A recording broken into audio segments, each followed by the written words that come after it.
આજે આપણે બનાવીશું હેલ્ધી ઢોકળા.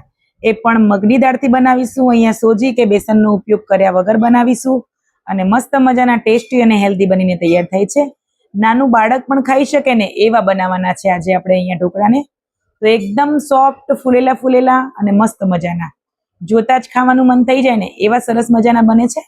તો તમે આ ઢોકળા ઇવનિંગમાં અથવા તો મોર્નિંગમાં નાની મોટી ભૂખમાં પણ બનાવીને ખાઈ શકો છો. અથવા તો તમે વેઇટ લોસ કરો છો તો પણ તમે આ ડીશ ડેલી બનાવીને ખાઈ શકો છો અને હેલ્થ માટે ખૂબ સારું છે ને હાઈ પ્રોટીન ડીશ છે.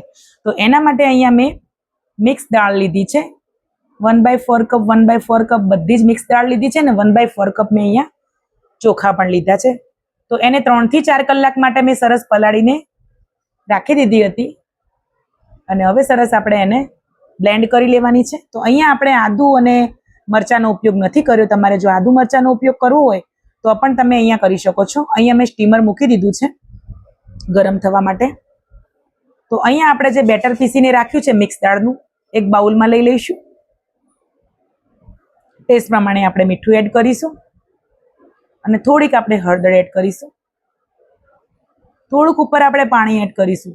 ઘણીવાર એવું થતું હોય છે કે આપણે હળદર અને મીઠું આવી રીતે બેટરમાં મિક્સ કરીએ ને તો હળદરના ગાંઠા વળી જતા હોય છે અને મિક્સ નથી થતી બરાબર.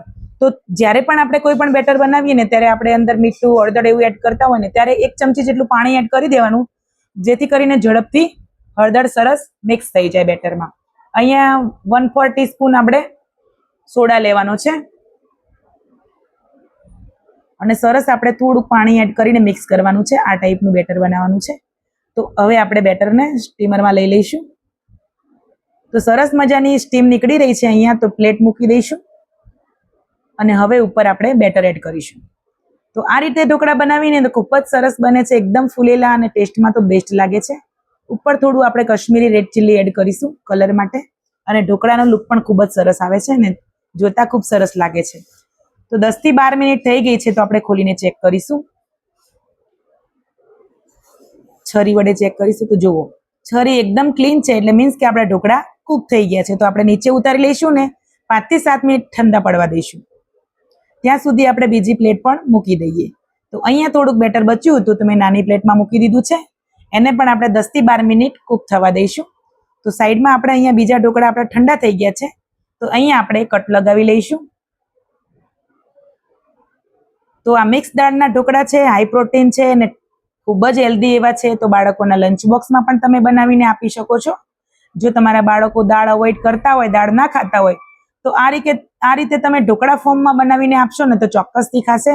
આને આપણે વઘારવાના નથી. ઉપરથી મસ્ત ગરમ ગરમ ઢોકળા ઉપર આપણે સિંગ તેલ એડ કરવાનું છે, જે આપણે